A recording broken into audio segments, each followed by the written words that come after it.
terkait penelitian daripada Saudara Della Rista Pratiwi dengan NIM 2408172516 dengan judul Pengaruh Budaya Organisasi dan Etika Kerja Islami terhadap kinerja karyawan melalui kepuasan kerja pada karyawan industri air minum dalam kemasan di Indonesia. Oke, saya ucapkan terima kasih pada para penguji yang sudah hadir saat ini. Oke, kita langsung ke acara inti. Della, sudah siap untuk diuji? Insya Allah sudah siap, Bapak. Oke, silakan berdoa dulu. Oke, silakan berdoa dulu.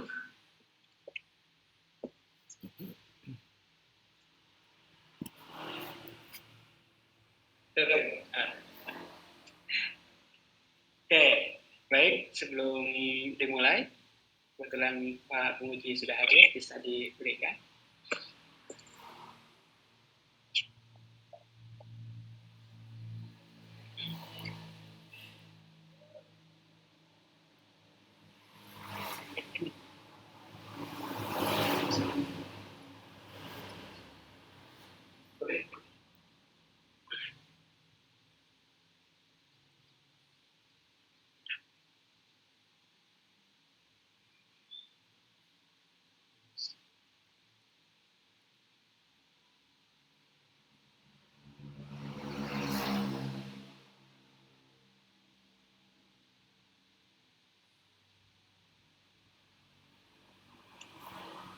Baik, silakan presentasikan ya terkait dengan penelitian ini tidak lebih daripada 10 menit. Monggo, silakan. Baik, semuanya terima kasih waktu dan kesempatannya, Bapak. Assalamualaikum warahmatullahi wabarakatuh. Sebelumnya, perkenalkan, nama saya Della Rista Pratiwi. Di sini saya akan mempresentasikan hasil penelitian saya yang berjudul Pengaruh Budaya Organisasi dan Etika Kerja Islami terhadap kinerja karyawan melalui kepuasan kerja pada karyawan industri AMDK di Indonesia.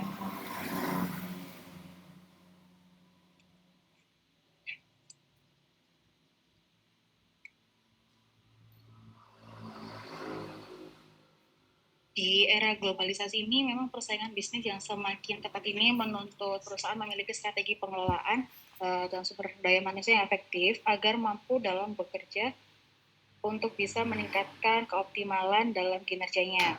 Dan untuk budaya organisasi yang kuat ini mampu membentuk perilaku kerja positif serta meningkatkan motivasi dan kepuasan kerja. Sedangkan etika kerja Islam di sini menekankan kejujuran, tanggung jawab, dan kerja keras yang berdampak pada peningkatan kinerja itu. Oleh karena itu, penelitian ini mengkaji pengaruh budaya organisasi dan etika kerja Islami terhadap kinerja karyawan dengan kepuasan kerja sebagai variabel mediasi pada industri AMDK di Indonesia. Untuk identifikasi masalahnya sendiri, di sini Indonesia ini menghadapi persaingan ketat sehingga perusahaan ini perlu meningkatkan kinerja karyawannya. Budaya organisasi di sini berperan dalam membentuk perilaku kerja, termasuk penerapan etika kerja Islami. Namun kepuasan kerja di AMDK di sini tuh perlu ditingkatkan agar kinerja ini lebih optimal. Oleh karena itu pentingnya mengkaji peran kepuasan kerja sebagai variabel mediasi di sini. Penelitian ini berfokus pada pengaruh budaya organisasi dan etika kerja Islami terhadap kinerja karyawan dan kepuasan kerja di sini sebagai variabel mediasi.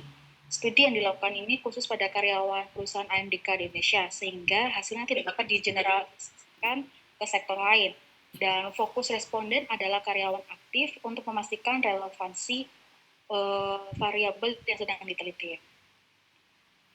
Untuk rumusan masalahnya sendiri, penelitian ini mengkaji pengaruh budaya organisasi dan etika kerja Islami terhadap kinerja karyawan, baik secara langsung maupun tidak langsung melalui kepuasan kerja pada variabel mediasi ini pada perusahaan AMDK di Indonesia.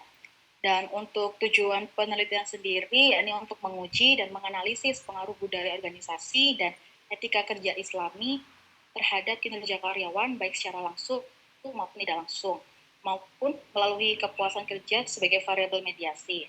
Manfaat dari penelitian ini diharapkan dapat memperkaya kajian akademik terkait budaya organisasi, etika kerja Islami, kepuasan kerja, dan kinerja karyawan, serta menjadi referensi penelitian selanjutnya. Secara praktik sendiri, hasil penelitian ini dapat membantu perusahaan dalam meningkatkan kinerjanya untuk bisa meningkatkan produktivitas dan menyusun regulasi dalam program yang terkait. Untuk kajian teori sendiri di variabel budaya organisasi, di sini saya menggunakan teori dari latihan FOFO tahun 2025. Untuk variabel etika kerja Islami, di sini saya menggunakan dari Sumit et al. Tahun 2023, kepuasan kerja oleh Lutkans tahun 2011, kinerja karyawan oleh Kopmans tahun 2014. Untuk kerangka berpikir sendiri, ini berangkat dari meningkatnya persaingan industri AMDK yang menuntut kinerja karyawan lebih optimal. Namun rendahnya budaya organisasi, penerapan etika kerja Islami, dan kepuasan kerja ini menjadi hambatan dalam mencapai kinerja tersebut. Oleh karena itu, kepuasan kerja di sini itu diposisikan sebagai variabel mediasi yang menghubungkan budaya organisasi dan etika kerja Islami terhadap kinerja karyawan. Berdasarkan landasan teoritis dan empiris, antar variabel ini dirumuskan dalam hipotesis untuk menguji metode kuantitatif dengan analisis MPLS.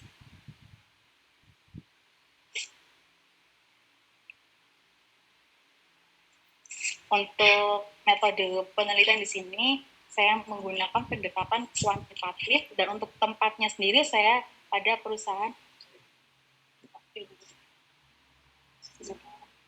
Untuk tempatnya sendiri, di sini saya mengambil perusahaan AMDK di Indonesia. Untuk penelitian saya mulai dari bulan November tahun 2025 hingga saat ini. Untuk populasinya adalah seluruh pekerja aktif di perusahaan AMDK, dan untuk sampelnya sini saya menentukannya dengan hasil kali dari 5-10 yang dikalikan dengan jumlah indikator, dan dalam penilaian ini digunakan besaran 10 agar hasil pengujian data yang didapatkan itu valid. Untuk teknik pengumpulan data sendiri, di sini yang pertama saya menggunakan pembuatan kuesioner online melalui Google Form. Setelah itu peneliti menghubungi rekan kerja atau keluarga yang bekerja di sektor AMDK di Indonesia ini dan meminta persetujuan untuk mereka menjadi responden. Selanjutnya, link kuesioner ini dikirimkan melalui WhatsApp agar responden dapat mengisi dengan mudah. Data yang terkumpul secara otomatis tersimpan di Google Drive dalam format Microsoft Excel. Penyebaran kuesioner ini dilakukan dalam 2 tahap. Yang pertama, lingkup kecil sebanyak 30 responden. Untuk uji coba awal atau pilot test, hal ini digunakan untuk memastikan bahwa kuesioner yang kita buat dapat dipahami dengan baik oleh responden. Setelah uji coba selesai, yang dilakukan adalah perbaikan jika diperlukan. Kuesioner kemudian disebarkan dalam cakupan yang cukup luas untuk mendapatkan data yang lebih representatif. Untuk teknik analisis data sendiri, di sini saya menggunakan software Smart PLS dengan pendekatan SMPLS. Dalam analisis PLS sendiri, di sini saya menggunakan beberapa uji. Yang pertama ada uji validitas, uji reliability instrumen, uji kolinearitas, R-square, chi-square, EV size, pet coefficient, dan uji hipotesis. Untuk hasil penelitian sendiri, di sini presentasi jenis kelaminnya paling besar adalah laki-laki, yang menunjukkan 70,2%, dan untuk perempuan 29,8%. Untuk berdasarkan bagian atau posisi pekerjaan sendiri, di bagian admin presentasinya 27,5%, driver atau sales 49,3%, koordinator cabang 13,5%, kepala cabang 2,7%, HRGE 4,6%, dan yang lainnya 2,4%. Berdasarkan penilaian responden sendiri, pada variabel budaya organisasi memiliki nilai rata-rata 3,6%, untuk variabel etika kerja Islami 3,75%, untuk variabel kepuasan kerja 3,71%, dan untuk variabel kinerja karyawan 3,77%. Dari hasil penilaian responden, kriterianya termasuk dalam kriteria setuju. Untuk penilaian uji validitas, pada variabel budaya organisasi memiliki nilai AV 0,579, variabel etika kerja Islami 0,522, untuk variabel kepuasan kerja 0,547, untuk variabel kinerja karyawan 0,35. dari tabel di atas memiliki nilai yang lebih besar dari 0,5. Oleh karena itu dapat disimpulkan bahwa nilai tersebut valid dan memenuhi persyaratan. Dan selanjutnya ada uji reliabilitas. Untuk variabel budaya organisasi, nilai Cronbach alpha-nya 0,91, 919, untuk nilai composite reliability-nya 0,920, untuk variabel etika kerja Islami, Cronbach alpha-nya 0,934, composite reliability 0,935. Untuk variabel kepuasan kerja, Cronbach alpha-nya 0,925, composite reliability-nya 0,927. Dan untuk variabel kinerja karyawan, Cronbach alpha-nya 0,921, composite reliability-nya 0,922. Dari uji reliabilitas ini, nilai yang lebih besar dari 0,7 adalah keempat variabel tersebut. Dengan demikian, seluruh item pernyataan dinyatakan reliable atau dapat dihandalkan. Berikut adalah uji intermodel. Dari tabel uji reliabilitas ini didapatkan hasil nilai FIF-nya menyatakan bahwa uji tersebut di atas 5. Sehingga nilai tersebut menunjukkan bahwa tidak terjadi masalah kolinialitas antar variabel. Selanjutnya adalah uji R-square, di mana nilai kinerja karyawan ini menunjukkan R-square-nya 0,446. Sedangkan untuk nilai kepuasan kerja sendiri ada 0,593. Dari tabel di atas, nilai score ini memang menunjukkan model yang cukup lemah, sedangkan untuk yang variabel kepuasan kerja ini menunjukkan kategori model sedang. Untuk ujian ketiga, H-square, dari tabel yang ada, untuk nilai kinerja karyawan sendiri menunjukkan di 0,313, untuk kepuasan kerja di 0,239, di mana tabel tersebut dapat disimpulkan bahwa nilai square ini telah memenuhi syarat akurat karena memiliki nilai di atas 0. Dan selanjutnya adalah Pitt coefficient, di mana dari hubungan antar variabel ini memiliki nilai yang mendekati plus 1, yang artinya dapat dinyatakan positif antar konstruknya. Selanjutnya ada uji F-square. Pada tabel F-square yang sudah saya tampilkan ini memiliki nilai size-nya di atas 0,02. Artinya bahwa variabel exogen ini memiliki hubungan dan memberikan pengaruh yang terhadap pada variabel endogen. Sedangkan untuk hasil uji hipotesis yang secara langsung dan tidak langsung ini dinyatakan variabel diterima karena memiliki nilai di atas 1,96 untuk dikatakan pengaruh untuk T statistiknya.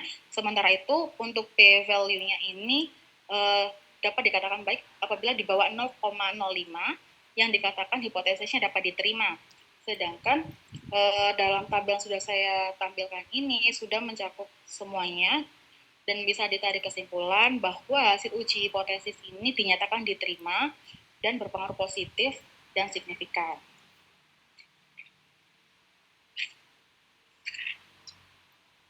Untuk pembahasan sendiri, pada hipotesis yang pertama, bahwa budaya organisasi ini terbukti berpengaruh positif dan signifikan terhadap kinerja karyawan industri MDK Indonesia. Nilainya seperti disiplin kerja, kerjasama tim, komunikasi terbuka, dan orientasi kualitas mampu meningkatkan kinerja karyawan.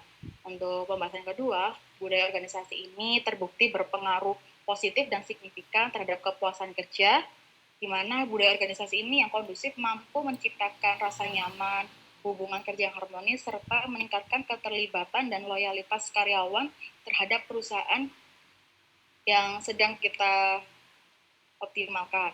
Untuk selanjutnya adalah etika kerja Islami ini terbukti berpengaruh positif dan signifikan, di mana nilai-nilai seperti kejujuran, amanah, disiplin, tanggung jawab, dan kerja keras ini dapat meningkatkan kualitas kinerja karyawan. Untuk etika kerja Islam ini juga terbukti berpengaruh positif dan signifikan terhadap kepuasan kerja, di mana penerapan nilai-nilai Islam dalam bekerja ini mampu meningkatkan rasa nyaman, ketenangan batin, serta bisa memberikan makna dalam pekerjaan dijalani karyawan ini sebagai bentuk ibadah.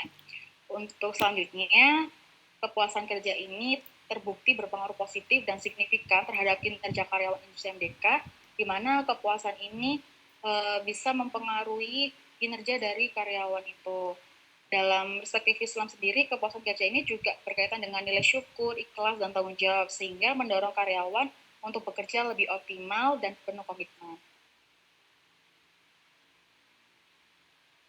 Selanjutnya adalah kepuasan kerja terbukti mampu memediasi pengaruh organisasi terhadap kinerja karyawan AMDK di Indonesia secara positif. Budaya organisasi yang baik seperti komunikasi terbuka, kerjasama tim, kejelasan peran, dan sistem penghargaan yang adil mampu menciptakan pengalaman yang positif tentunya. Dan untuk kepuasan kerja sendiri, sini terbukti mampu memediasi pengaruh etika kerja Islami terhadap kinerja karyawan. Nilai-nilai etika kerja yang seperti kejujuran, amanah, dan disiplin ini mampu menciptakan rasa nyaman dan kepuasan kerja yang kemudian berdampak pada peningkatan kerja karyawan. Kesimpulan dari penelitian yang telah saya lakukan dapat disimpulkan bahwa budaya organisasi, etika kerja Islami, dan kepuasan kerja ini terbukti berpengaruh positif dan signifikan terhadap kinerja karyawan industri MDK. Budaya organisasi yang baik serta penerapan nilai-nilai etika kerja Islami mampu meningkatkan kepuasan kerja dan mendorong kinerja karyawan yang lebih optimal. Selain itu, kepuasan kerja juga mendorong kinerja karyawan lebih optimal karena telah terbukti untuk bisa memediasi pengaruh budaya organisasi dan etika kerja Islami terhadap kinerja karyawan tersebut. Saran yang bisa saya berikan kepada peneliti selanjutnya yakni bisa menambahkan variabel lain seperti gaya kepemimpinan, motivasi kerja, lingkungan kerja, dan kompensasi, serta memperluas objek dan metode penelitian agar lebih komprehensif. Dan untuk bagi perusahaan AMDK sendiri, perusahaan ini perlu memperkuat budaya organisasi, memperkuat penerapan etika kerja Islami, serta meningkatkan kepuasan kerja melalui kebijakan yang adil. Dan bagi karyawan AMDK sendiri, karyawan dapat diharapkan menerapkan etika kerja Islami seperti jujur, disiplin, dan bertanggung jawab agar kepuasan kerja dapat meningkat secara optimal. Sekian presentasi dari seminar hasil saya, kurang lebihnya mohon maaf apabila ada saran, kritik yang bisa membangun, saya sangat senang. Sekian dari saya. Wabillahi taufiq wal hidayah. Wassalamualaikum warahmatullahi wabarakatuh. Waalaikumsalam.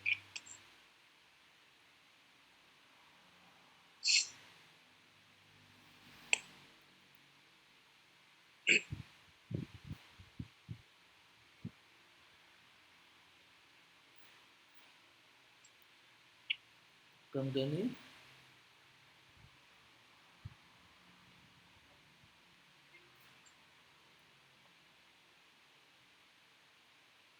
Halo, Kang Dani?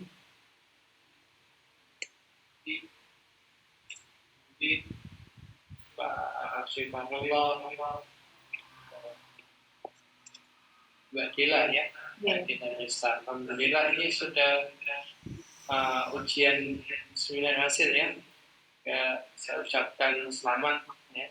Satu tahap sudah terselesaikan, dan tinggal satu tahap lagi ujian akhir ya di ujian tesis begitu. Dalam judul ini menarik Mbak ya, pengaruh budaya organisasi dan etika kerja Islami, kinerja karyawan melalui kepuasan kerja karyawan industri MDK. Nah, ini tentu objeknya adalah pekerja muslim, betul ya. Di sini mungkin saya akan membahas terkait di meskipun ujian hasil metodologi tidak apa-apa, tidak masalah ya. Oke. Di metodologi mungkin menurut saya ini kurang jeli atau bagaimana sehingga di sini ada yang sifatnya ada yang reflektif dan formatif di dalam kuesionernya gitu. Di sini saya lihat ada beberapa yang formatif gitu. Contoh adalah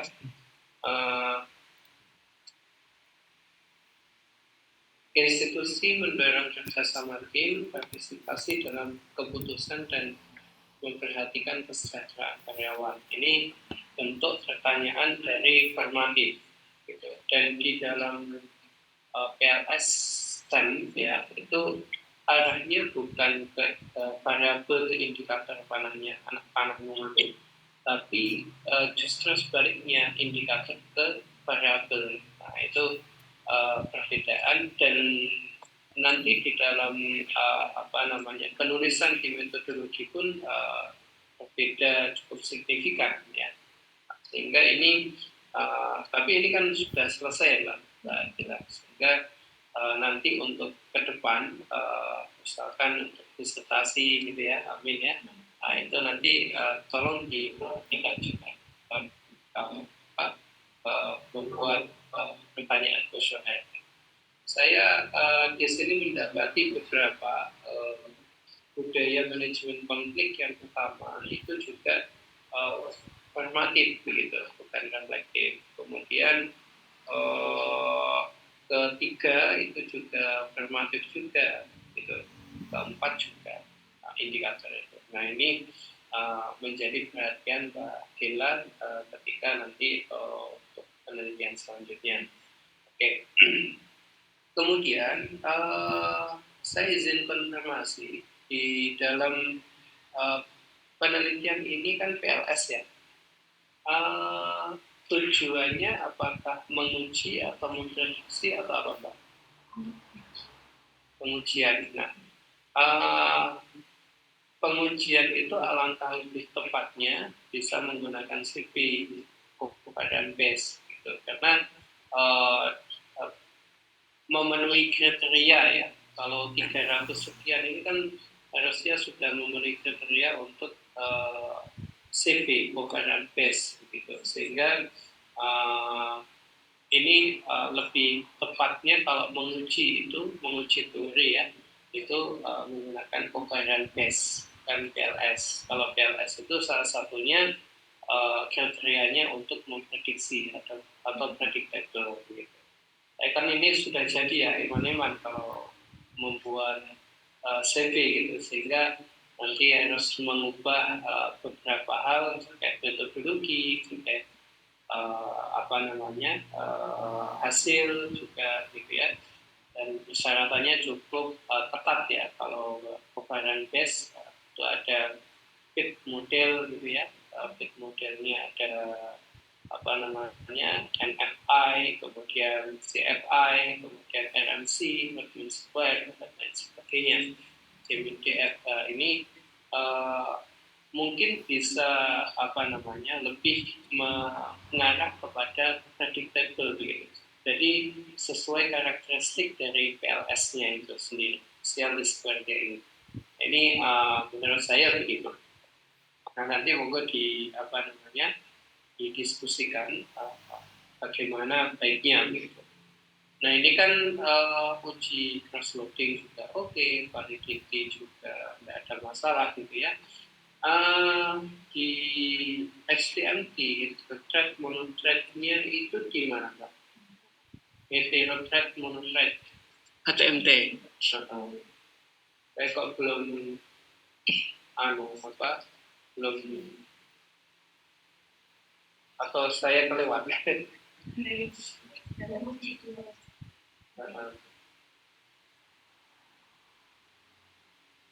Meskipun sudah ada di sini ini ya,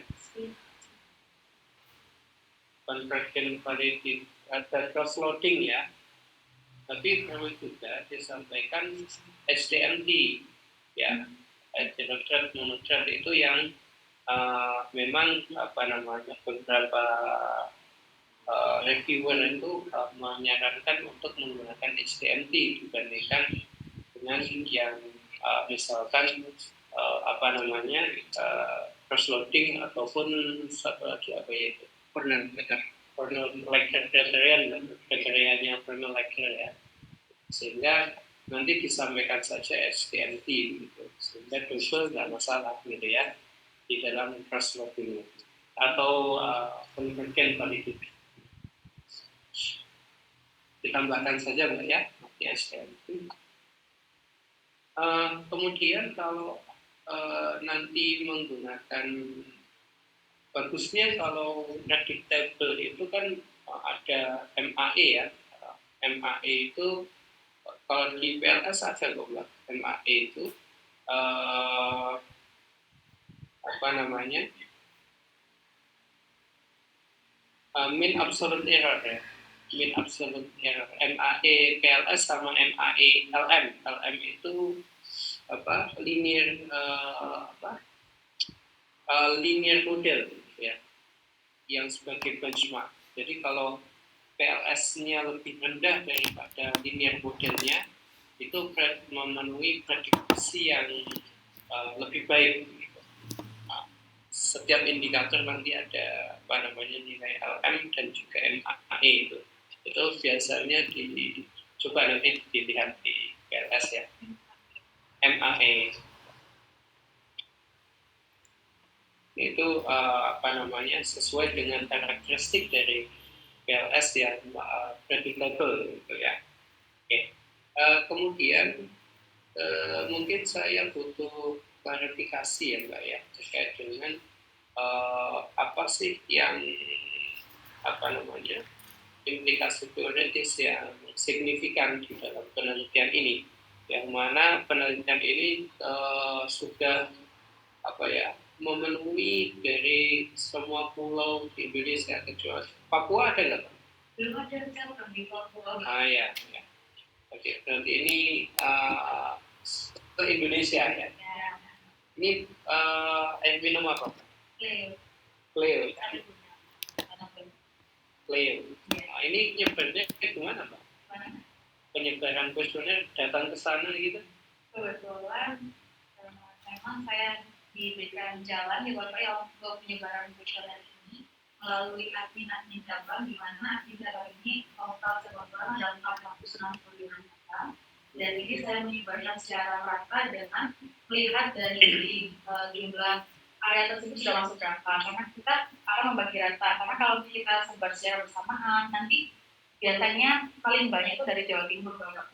Jadi yang luar Jawa ini sedikit. Nah, waktu itu saya juga dari skripsi saya, apakah sudah merata. Kalau misal dari posisi misal di Sumatera kurang, itu saya fokuskan ke Sumatera dulu, ke Jawa Timur dulu, Jawa Tengah, Jawa Barat, lalu ke luar Jawa sebagai itu. Nah, untuk datanya sendiri saya juga sudah dari perusahaan dan itu sudah diberikan.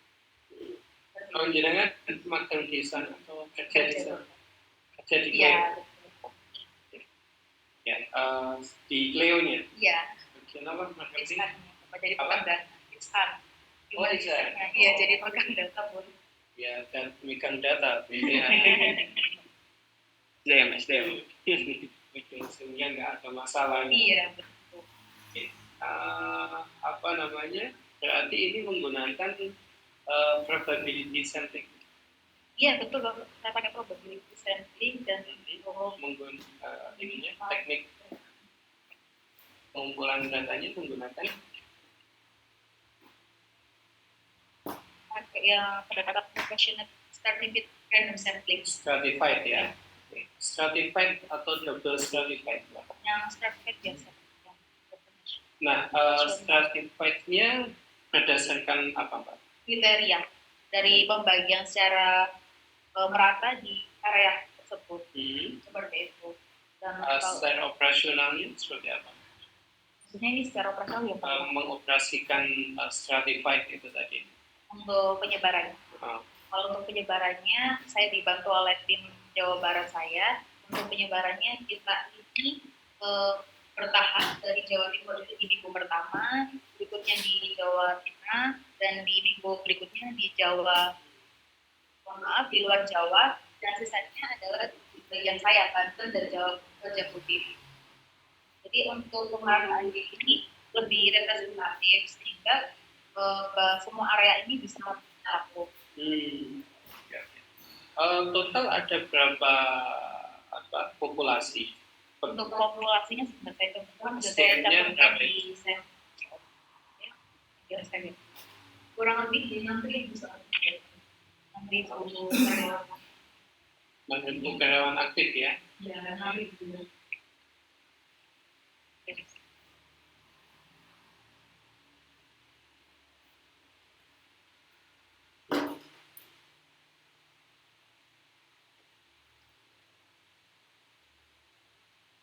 Ada 6.190. Oke, kalau pengambilan samplingnya menggunakan rumus? Saya ambil di terakhir di 379. Menggunakan mendapatkan sekian 300 itu kriterianya menggunakan rumus apa?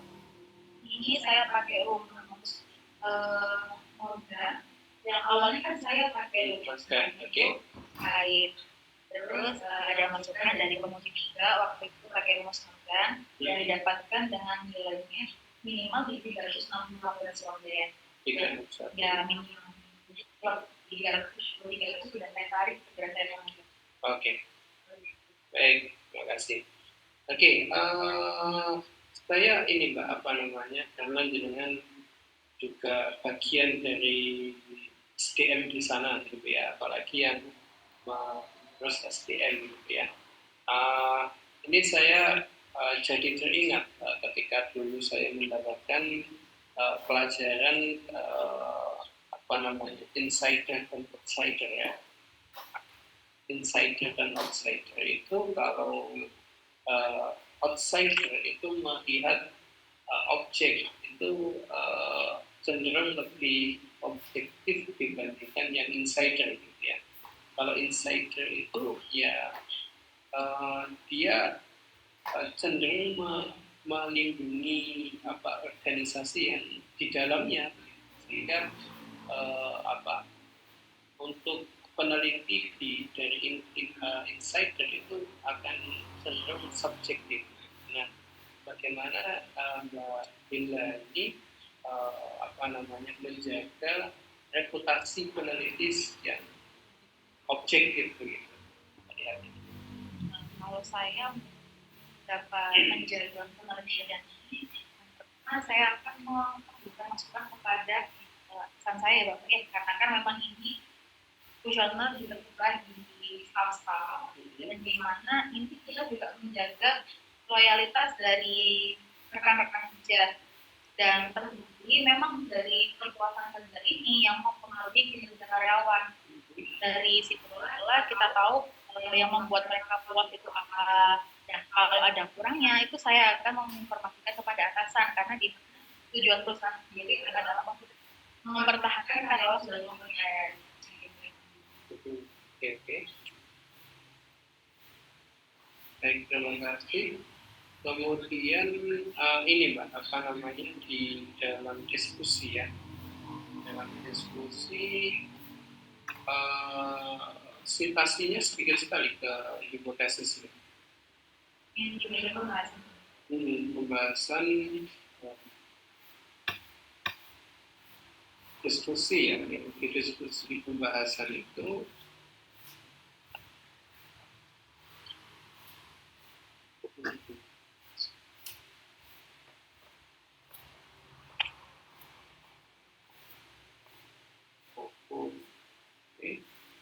yang di nomor berapa itu? 2 yang pengaruh budaya kerja terhadap kepuasan. Ini hanya Rio Okwiladukwi sama Imunius Islami ya. Ini ada lagi saya gitu ya.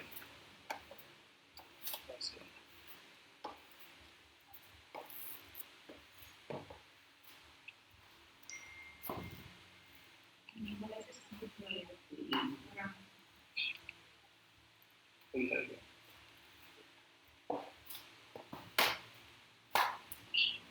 Tiga dan tadi saya lihat.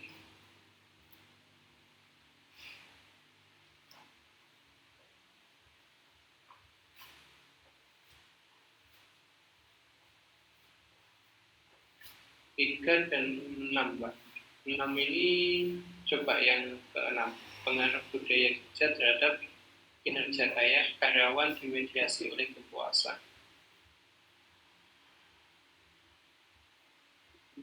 Dua halaman.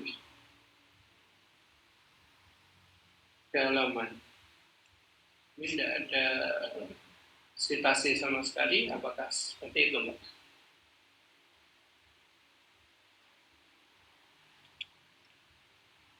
sama 7 ya, sama 7. Oh, ini memang seperti ini atau bagaimana? Tidak merujuk ke siapapun. Kalau di hipotesis kan pastinya ada Anda merujuk ke hipotesis development-nya, ya.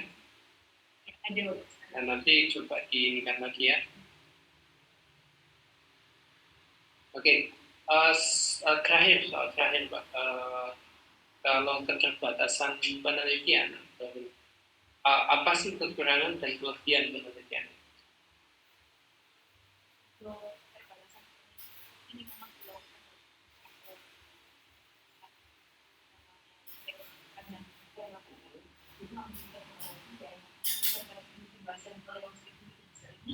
Masih belum sepenuhnya mempresentasikan seluruh karyawan perusahaan kita. Selain itu, pengumpulan data menggunakan yang berbasis perspektif ini dan memiliki potensi seperti bias subjektif atau seperti mengisi seadanya begitu. Dan kalau untuk penelitian ini juga menggunakan yang namanya cross-sectional, dan dari pendekatan sendiri kita sudah bisa melihat ke depannya, sudah bisa melihat jangka panjangnya, sehingga perbatasan penelitian ini diharapkan bisa ada peluang selanjutnya dengan penanganan variabel independennya. Oke, kelebihannya? Untuk kelebihannya sendiri, untuk peningkatan perusahaan, karena di penilaian ini saya akan memberikan kepada perusahaan hasil penilaian ini, dan untuk bagi perusahaan ini juga bisa memberikan pelatihan kepada karyawan-karyawan yang berpengalaman dibutuhkan. Dan untuk bagi peneliti selanjutnya nanti, semoga dengan adanya film ini bisa dikembangkan agar lebih luas sesuai objek yang lebih luas, tidak hanya dialihkan saja, melainkan di perusahaan lain. Oke, baik. Terima kasih. Kemudian tadi menyinggung terkait dengan bias respon ya. Bias respon ini sudah diuji melalui apa? Pilates 30 responden terlebih dahulu. Kalau bias responsnya belum diuji. Saya sarankan nanti menggunakan CMP mungkin ya, Common Method Variance, atau juga bisa melihat sebetulnya ke PIF itu yang collinearity itu juga bisa untuk mengecek apakah ada bias respons atau enggak gitu. Sehingga nanti data misalkan laki-laki semua itu kan cenderung ada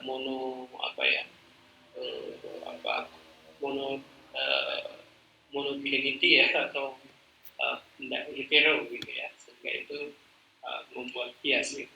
Nah, nanti dicek pakai CMT mungkin, Common Method Variance. Oke, terima kasih. Saya kembalikan ke Pak Dani dan selamat buat Tera. Oke, terima kasih Pak Zidni. Tapi ada beberapa hal yang sebenarnya ada ya, tapi tidak terjawab. Ya, sebenarnya kan yang STMT itu ada di 17, 18 itu ada. Oh, yang lampiran? Enggak, yang STMT, yang 17, 18, diskriminasi paling tinggi. Ya, nanti dilihat lagi ya. Terus catatan-catatan tadi diperhatikan, dicatat, ya kemudian nanti diperbaiki bagaimana saran daripada uji. Ya. Mungkin informasi Pak Hoirul, Pak Jiti mungkin izin dulu Bapak. Ada keperluan mendesak tapi Pak Jiti. Ini mau berdasarkan buka ini. Saya ini kakinya sakit.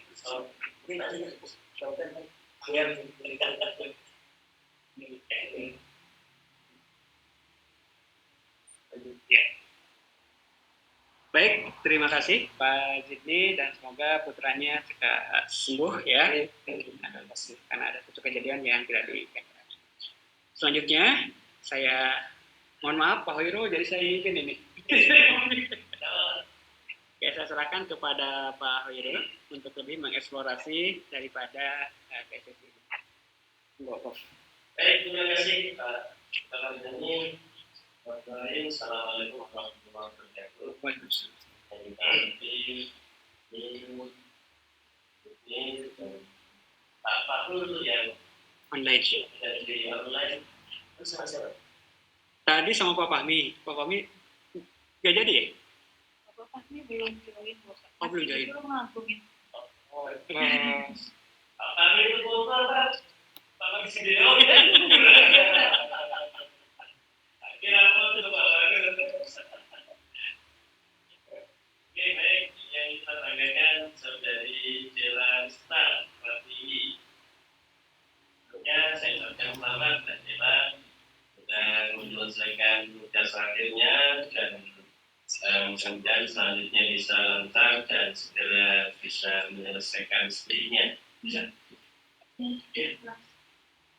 Mbak Dila dulu S1-nya angkatan tahun berapa? 21. 21. Iya, waktu itu bapak yang revisi PPT saya yang nyanyikannya 21 ya, Bro. Oh.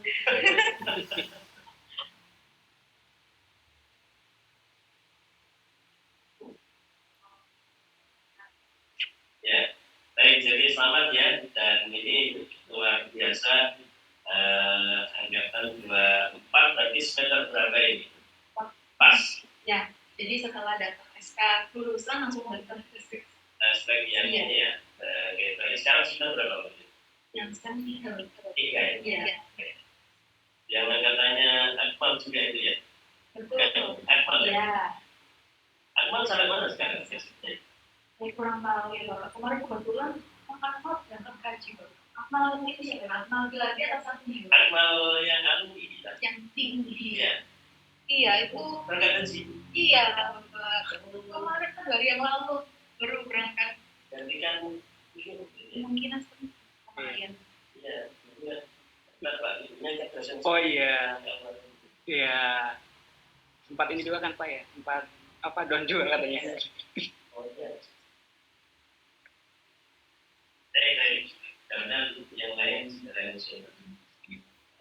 Mbak Jela, minta saya baca dan saya kan punya fungsi proposalnya juga sehingga saja menarik sebenarnya penelitian Anda dan betul hasilnya juga menarik dan secara umum ini sudah sesuai targetnya yang kita inginkan untuk menjadi tesis yang layak lulus. Ya, dan nanti diskusi yang lain bukan tapi bukan kesimpulan akhir untuk penilaian. Jadi saya lintas program itu dan tapi walaupun begitu kan harus bertanggungjawabkan. Mbak Sheila harus bertanggungjawabkan. Dan siang ini ya tidak sekedar ingin dapat masukan tapi juga perlu ingin tahu kami bagaimana kesempatan dan juga apa yang baik. Oke, sebelum ke sana ada hal yang mungkin perlu direvisi ya tadi. Pertama nanti ketika takbir itu sebelumnya kalau bisa dikasih kalimat pengantar lah paragraf pengantar. Misalnya tiba-tiba takbir ya setelah sujud contoh bab 4 hasil dan pembahasan diskusi data masuk takbir. Itu dikasih kalimat pengantar atau paragraf pengantar terus harus takbir.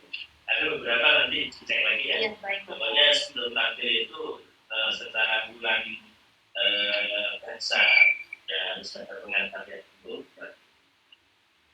Baik, kemudian itu pada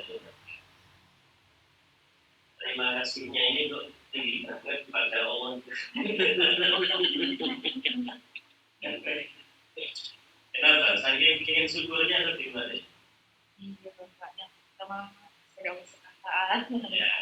Ya tentu selain mengerti itu, tapi menurut hemat saya nggak usah karena itu sudah kewajiban. Artinya kenapa begitu? Saya khawatir kalau ditulis nanti kamu menyamankan dengan yang lain. Ya seolah-olah Ini nomor satu ini kan selalu ya karena itu kan bahwa apabila hal ini berbeda dengan yang lain sehingga Allah nggak usah dimasukkan karena itu sudah menjadi kewajiban kita yang lain silahkan demikian orang tua nomor satu setuju saya ya karena Islam itulah yang selama ini mensupport kita dan ya bagaimana kita berarti. Tapi kemudian ada lagi secara tulis kayaknya ini potong ayatku ini yang halaman 134 itu surah At-Taubah ayat 105 itu potong kayaknya ya itu ada wakul iman ada wakulnya depannya tapi yang kamu langsung iman dulu ya ini potong dan kamu sengaja potong kamu bagi masker ya bagi masker terus ya ke kopi kayak kopi yang tapi dirinya tapi di yang lain ada kan kamu ngutip beberapa kali Mungkin atau ada yang terhapus gitu Bapak kayak hapus saya meter kita ikut kopinya kedua tidak ada Pak halaman 154 ini kan tulis yang atau plus 105 itu kan tanya waktu iman nah itu mungkin nanti beruji kajiannya dan 154 yang tidak salah baik itu secara teksnya kemudian secara konteks mana dari apa yang Anda ucapkan ini tadi saya sudah sampaikan saya kira memberikan kontribusi yang positif baik di dunia kerja maupun di akademisi dan keilmuan. Tadi Anda ceritakan bahwa kamu memang bagian dari AMJK ini. Kira-kira hasil dari penelitianmu ini juga bisa enggak dengan hasil yang sama dari perusahaan yang berbeda. Contohnya kan AMJK, apa perusahaan makanan. Kira-kira hasilnya nanti sama enggak? Menurut saya ya memang kalau objektif berbeda, nanti hasilnya berbeda. Kan kepuasan dari karyawan tersebut juga tergantung dari atasan. Dari atasan juga apakah sudah memberikan kepuasan dari karyawan. Kita menilai dari kinerjanya menurun atau tidak. Kalau seluruh dari perusahaan tersebut termasuk ini, otomatis analisis atau penilaian ini tidak bisa digunakan karena AMDK ini termasuk penelitian yang sedang, jadi tidak keluar masuk orang seperti itu. Jadi tergantung dari pimpinan. Ya memang AMDK itu punya spesifikasi tersendiri ya dibandingkan dengan perusahaan yang lain. Walaupun variabel yang kamu angkat kan sebenarnya tidak ada di AMDK. Di perusahaan yang lain juga pasti ada variabel seperti ini. Jadi memang dari saya kalau saya menerapkan ini, menurut kalian spesifikasi tertentu AMDK apa dibandingkan yang lain? Kalau menurut saya penelitian di variabel ini memang cukup banyak, tapi kalau di penelitian AMDK atau industri dalam masa ini memang masih terbilang jarang ya Bapak ya. Rata-rata memang seperti di rumah sakit atau di yang lain. Dan terkhususnya di industri saat ini memang itu untuk kinerjanya sendiri semakin berbeda dengan penelitian di rumah sakit ini kebanyakan turnover tinggi masuk orang, apalagi kalau dari indikator-indikator yang ada itu seperti turnover tinggi itu karena bidang-bidangnya tidak sesuai, tidak adanya kompensasi lembur itu Pak. Oke, sebentar saya apa-apa. Kalau waktu sudah selesai cukupkan apa?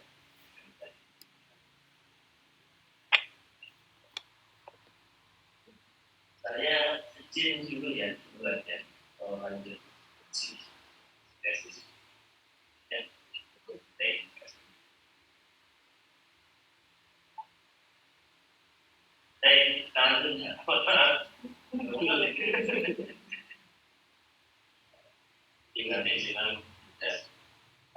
Mbak Zila sudah lama gitu.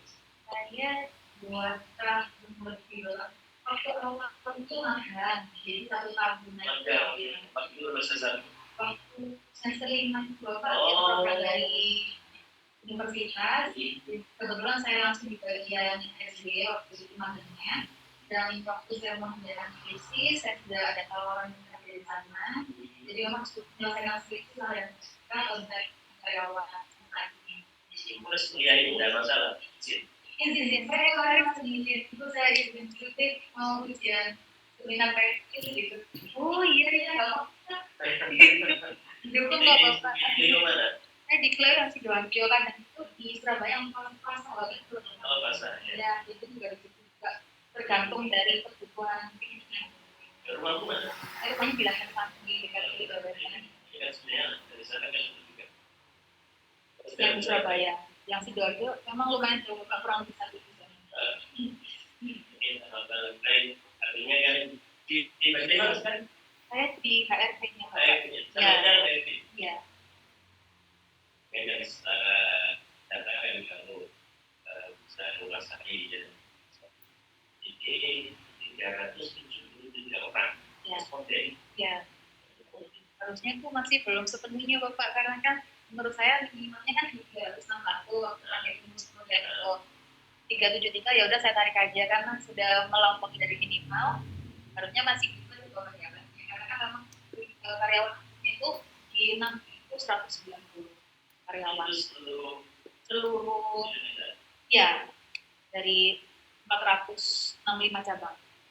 3.000 yang ini dari daerah mana saja?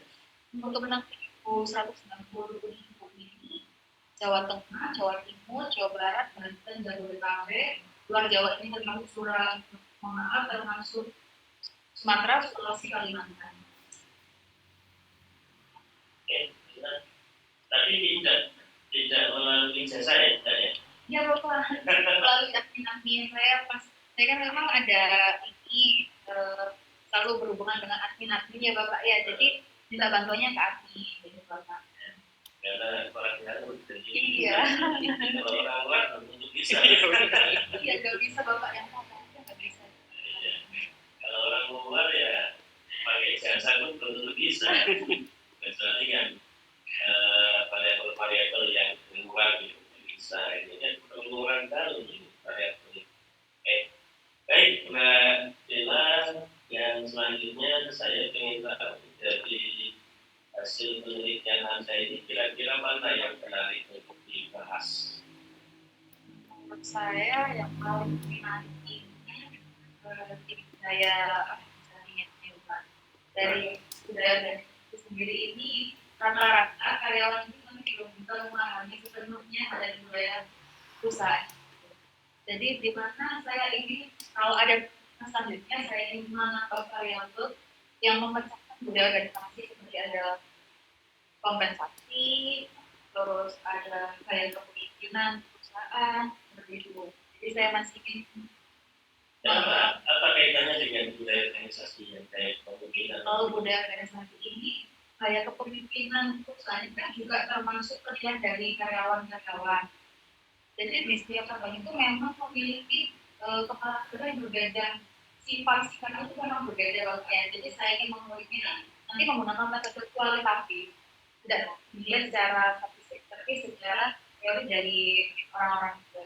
Jadi dari itulah saya ingin memecahkan bahwa metode kepemimpinan atau misal dari organisasi itu bisa membuat karyawan itu lebih luas pembahasan luas dan menggunakan kerja mereka, karena dari masuk itu kita bisa tahu bagaimana kita perlu mengkoreksi pimpinan ini harus seperti apa agar karyawan itu lebih loyalitas.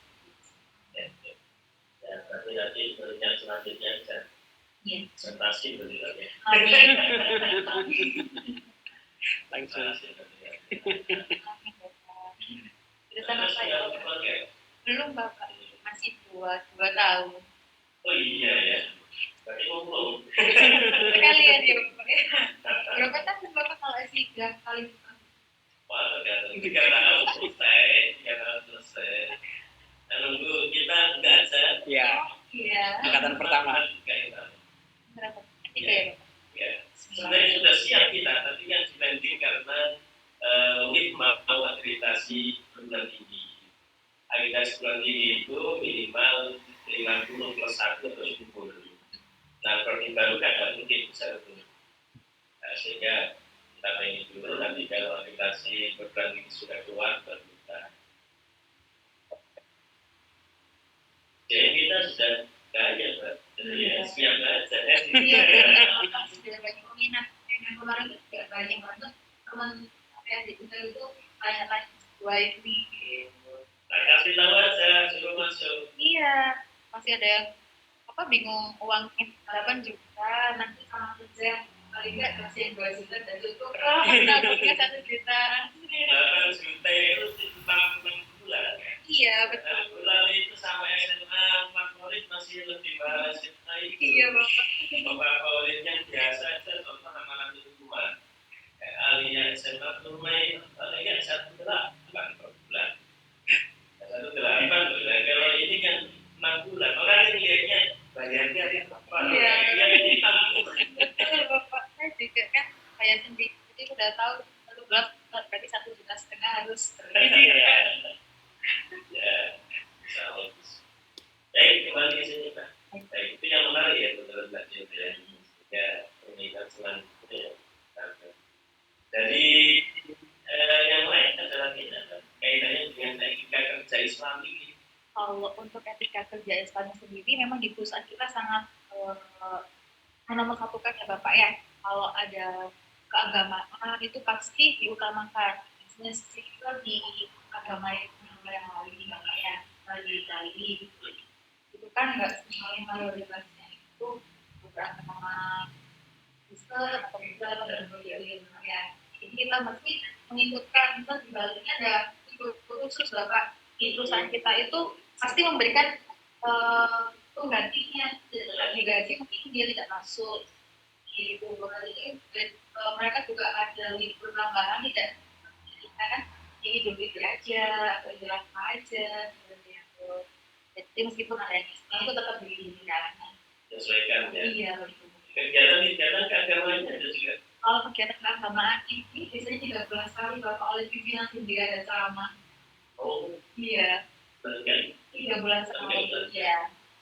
dikemas dalam kegiatan apa? Biasanya ini di tiap divisi itu 1 jam Bapak. Bergantian dalam satu hari itu. Terus ada ini. Iya. Alhamdulillah. Itu yang membuat kerja jadi semangat ya sini. Baik, terakhir Mbak bilang nanti ini sesuai dengan hipotesis semua ya hasilnya. Iya betul. Ya, nanti kesimpulannya disesuaikan dengan rumusan masalah. Iya. Jadi rumusan masalah itu kan ada 3 poin yang kamu tanyakan. Ya. Betul. Yang berikutnya masalah itu. Rumusan masalah.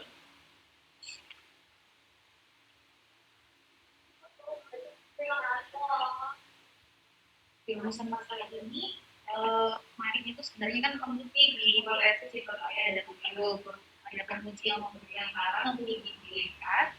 Jadi di sini saya melihatnya bahwa budaya organisasi dan etika kerja ini berhubungan pengaruhnya kepada kepuasan kerja dan kinerja karyawan. Ya, kayaknya rumusan masalahnya juga kayaknya. Iya betul. Artinya 7. Monggo, menurut saya bisa kembali ke 7 atau tetap 3. Nanti kesimpulannya yang 3 poin ada. 3 poin tapi penjelasannya sesuai dengan yang ditanyakan di poin-poin yang ada di tulisan masalah.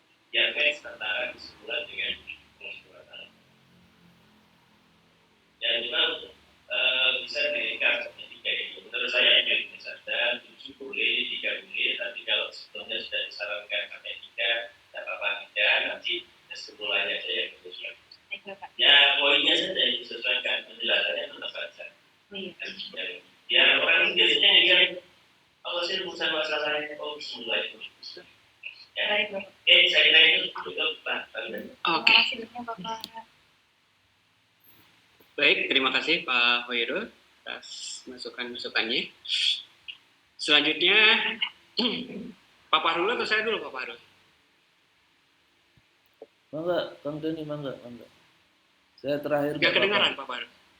Halo. Halo? Sudah ada saran. Oh ya, Ada. Pak Fahru dulu atau saya dulu? Mangga Kang. Kang Dani dulu Oh nggak ya, apa-apa. oke baik. Terima kasih. Bella ya, yang pertama saya ucapkan selamat karena sudah sampai tahapan seminar hasil. Sebentar lagi, ya kalau tidak ada tentang, ya. Sekarang bisa per bulan ya Pak ya? Sudah ya. Bisa tepat. Kalau sekarang dia masih sekarang 2022. Oh iya. Ya tahun depan ini bagi. Berarti bisa lebih cepat nanti wisudanya ya. Oke, yang pertama ini masih ada penulisan ya. Bahasa asing itu masih belum ditulis cetak miring ya, italik ya, itu diperbaiki. Terus selanjutnya saya ingin tanya ya, Dela kan meneliti di perusahaan Dela ya, yang arti kata Dela bekerja di sana kan ya. Nah, tadi kan Pak Jidi itu sempat tanyakan, ini tergantung pada syarat konten ya, karena secara tidak langsung ketika bertanya nanti ya jelas bagus lah yang isi kan karyawan sendiri kan. Iya. Nah tadi tolong dilengkapi ya terkait dengan PIF-nya ya, terus tadi independennya juga ya, karena itu untuk menghindari daripada bias-bias tersebut. Walaupun sebenarnya tidak ya, karena kelemahan statistik ya, dia tidak bisa melepaskan aspek yang namanya perasaan. Ya. Oke lah, secara pertanyaan dia dapat dibedakan, oh betul, ini sudah valid ya, terlihat di indikator-indikatornya. Tapi kan perasaan tidak bisa diukur kan, karena dia bekerja di sana, dia menjadikan bagus kan tidak bisa diukur. Oleh karena itu nanti lakukan uji ya terkait independensinya. Nah terus yang kedua, saya ingin mencoba menelusuri ya. Dela kan melakukan penelitian ini di perusahaan yang Dela ini. Nah kira-kira hasil penelitian ini ya nanti akan Dela apakan ke perusahaan yang Dela bekerja? Hasil penelitian ini saya juga akan mempresentasikan kepada pimpinan, mana ada misal ada masukan atau saran dari penelitian ini kurangnya nanti akan saya infokan. Dan di mana penelitian ini kan memang memiliki nilai yang diterima semua di mana saya juga akan melakukan penelitian lanjutan itu penambahan variabel dan untuk sampelnya sendiri saya juga akan mengaktif di perusahaannya. Dari kedua nanti saya akan menginformasikan kepada perusahaan bahwa untuk ini saya juga akan terbitkan, akan saya publikasikan dan akan menyebutkan nama perusahaan seperti itu. Oke, ya. Nah, sebenarnya tambahan yang berikutnya tadi menjawab daripada Dela ya, karena ini nanti akan diterbitkan ya. Ya kalau bisa di jurnal internasional berreputasi ya, dari Lex Scopus. Yang pertama, kalau nanti tujuannya ke sana, ya nanti ini kan tingkat signifikannya di 0,05 ya, signifikansinya. Nanti saya warnaikan di luar tesis ini ya, karena ini nanti tujuannya ini di running lagi. Ya signifikansinya naikkan ke 0,001. Signifikan di 1%. Ya. Nah terus kalau nanti belum capai, berarti kan ya sebagaimana kita ketahui lah, kalau di statistik kan nama responden pasti nama signifikan kan. Nanti tambah lagi ya jumlah respondennya 400. Nah untuk penentuan responden sebenarnya kan ini pakai Cauchy-Morgan ya. Cauchy-Morgan itu sebenarnya udah usang ya. Kalau kita lihat kan tahun berapa ini Cauchy-Morgan? Ya, masih 1900 yang terbaru itu kan time rule yang HARE 2017. Tapi itu juga udah usang. Ya, yang sekarang terbaru itu pakai G-Power. Nah, nanti usahakan untuk penentuan samplingnya gunakan G-Power. Ya, karena G-Power ini termasuk yang terbaru untuk penentuan sampling. Dan kalau pakai Cauchy-Morgan sebenarnya itu kan prepare-nya lebih ke regresi ya dibanding SAM. Cauchy itu kan. Iya. Nah jadi nanti kalau mau tujuannya publikasi penentuan daripada jumlah sampelnya ya gunakan nanti software tadi ya G-Power gratis kok ya, tinggal di download. Terus nah nanti ya ini kan tidak ini ya, ada tumor tapi tidak diklasifikasikan ini ya, generasi ya. Iya, Pak. Nah, nanti ya tolong dibuat per generasi. Jadi ada, ini kan kalau ke-40 kan berarti milenial ya. Ya. Ya, ada milenial, nanti ada Gen Z, setidaknya ada 2 lah. Ya, nanti karena ada 2 generasi, lakukan yang namanya multi-group analysis. Lakukan nanti running data, lakukan yang namanya multi-group analysis, MGA.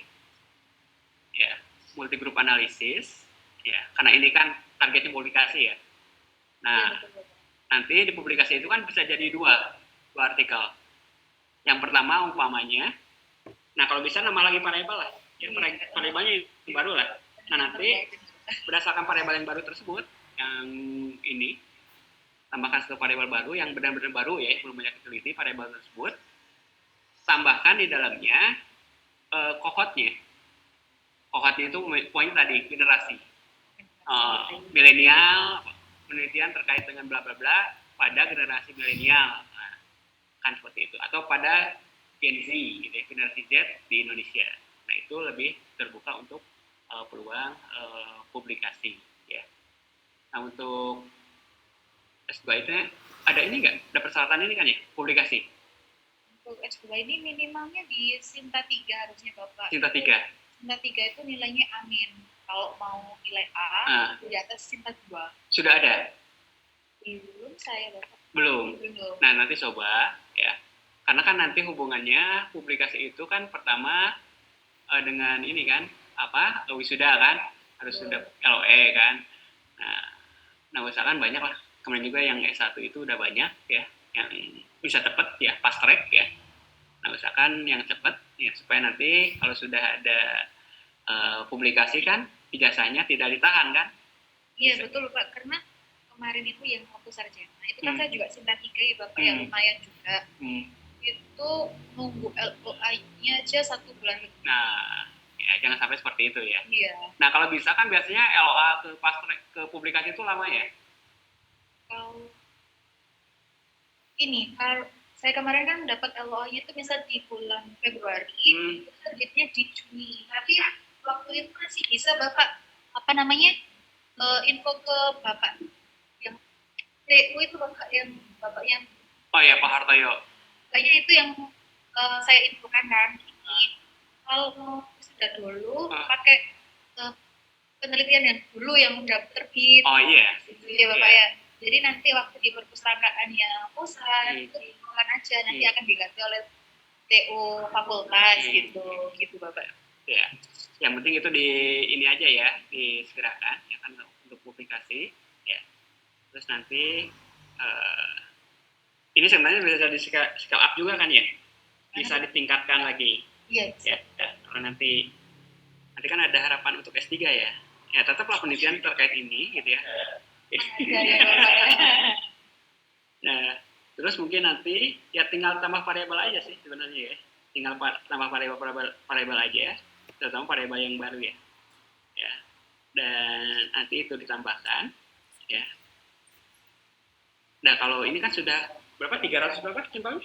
373 Bapak. 373. 500 masih bisa itu sebenarnya Bapak. Ya. Sabar. Ya. Yang lain sistem namanya untuk penelitian kita. Ya. Bisa di ini kan. Ya. Nah, itu tolong di ini kan juga ya, distrategikan lah ya supaya nanti tidak terhambat gara-gara masalah publikasi ya seperti itu. Belum ya?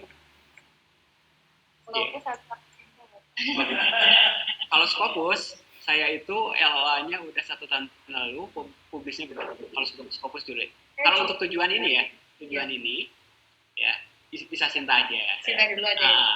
Tapi untuk tujuan S3 dari sekarang lah nulis. Nah nanti tujuannya untuk disertasi. LOA-nya, katanya harus sudah publis Pak untuk ijazah itu. Oh, ijazahnya. Iya. Waktu sudah bisa belum? Tapi bisa dapat ininya filenya. Oh iya. Tapi fisiknya. Oh iya. Jadi kalau ingin dapat jasanya ya sebetulnya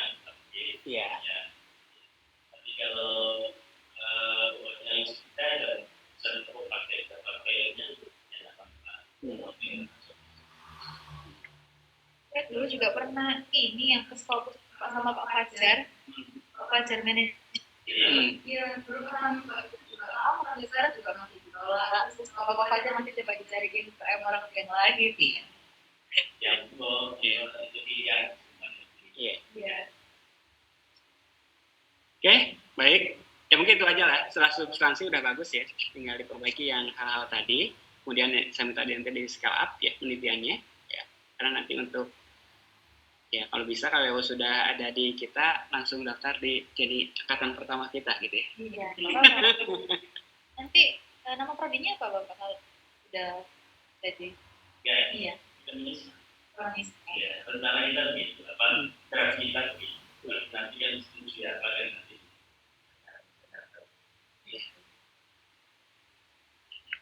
Oke, baik itu yang dapat saya sampaikan Pak Arul. Ya, saya persilakan untuk Pak Arul mengeksplorasi daripada tesis saudara Adela ini. Monggo Pak Arul. Baik, terima kasih Dr. Ramdhani dan Pak Dr. Hairul Anwar. Apa saya bisa minta slide-nya di back ke teori, apa dasar teori ya?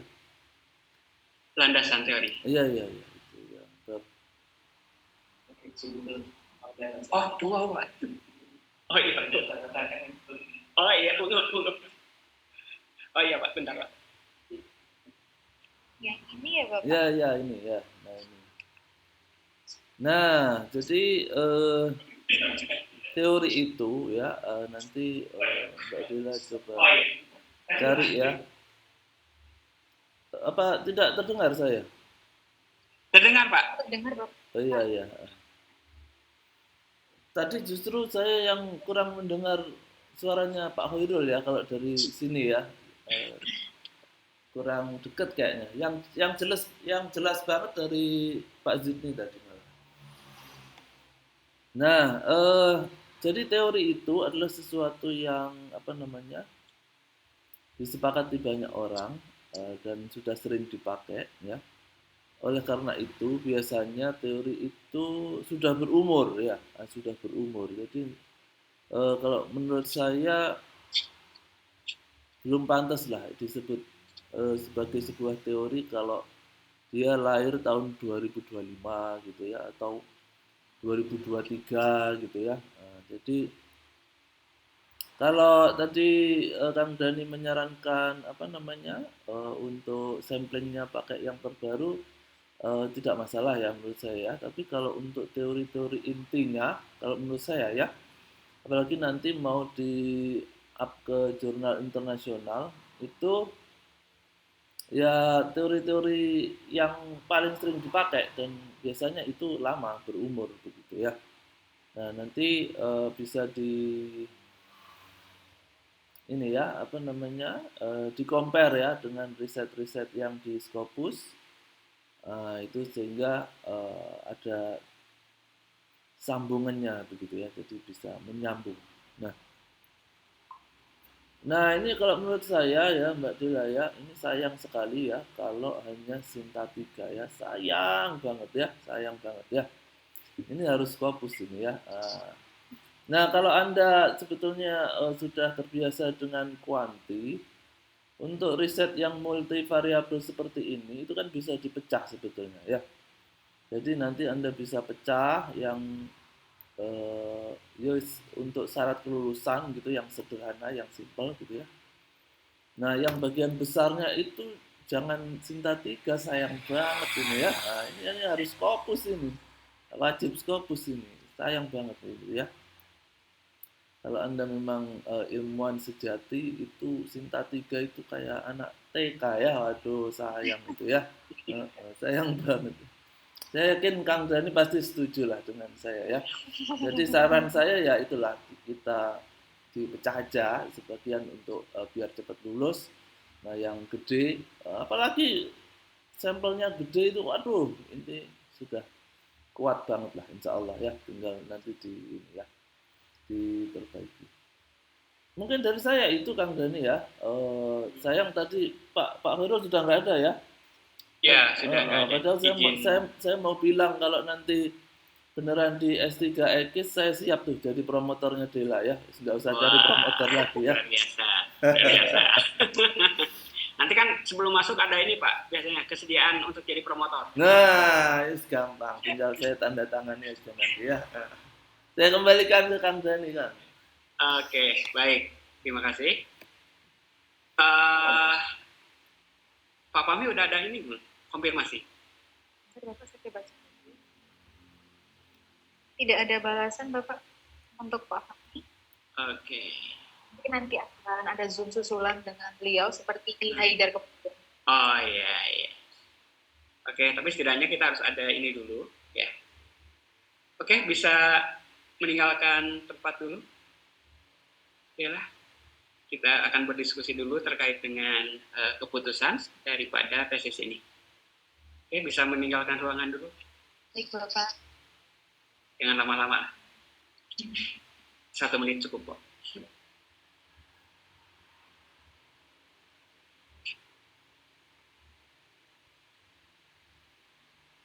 Pak Harul. Jadi ini yang rapat siapa kan? Pak Hoirul ada. Oh, saya Pak, saya. Oh masih ada Pak. Oh masih ada Pak. Tadi sudah saya sampaikan ke Pak Dani, baguslah saya kira hasilnya. Iya. Ya paling enggak A Pak kalau saya. Oh iya, siap. Apalagi dia kan termasuk mendahului juga kan. Semangatnya juga luar biasa. Kalau saya begitu. Oke. Tadi juga ada pesan dari Pak Zidni, katanya bagus. Ya, silakan untuk dilanjutkan lah. Lanjutkan maksudnya kan ini tahap terakhir ya Pak ya, kalau nggak salah ya. Kita kan nggak ada seminar tesis ya. Ujiannya tuh Pak? Iya. Atau ada ujian lagi Pak, setelah ini Pak? Ada lagi kayaknya Pak. Ada lagi ya? Iya. Oh, iya. Iya. Ya berarti mungkin dilanjut ke ujian seminar tesisnya mungkin ya. Ya tadi Pak Jidni udah menyampaikan, beliau setuju katanya ya terkait dengan untuk dilanjutkan daripada tesis ini. Untuk dari saya ya minor ya, kesalahannya hanya nggak substansial, tapi ada sedikit hal yang perlu dikembangkan, punya skala up juga, secara prinsip sudah bagus dan bisa dilanjut untuk tahap selanjutnya. Pak Parul, gimana Pak Parul? Sepakat. Oke, ya. Jadi kita putuskan ya untuk saudara Dela ini, kita putuskan untuk diterima dan dilanjutkan dengan catatan segala perbaikan yang disampaikan oleh penguji untuk diperbaiki, gitu ya? Siap. Oke, ya. Terima kasih. Ya, silakan Dela.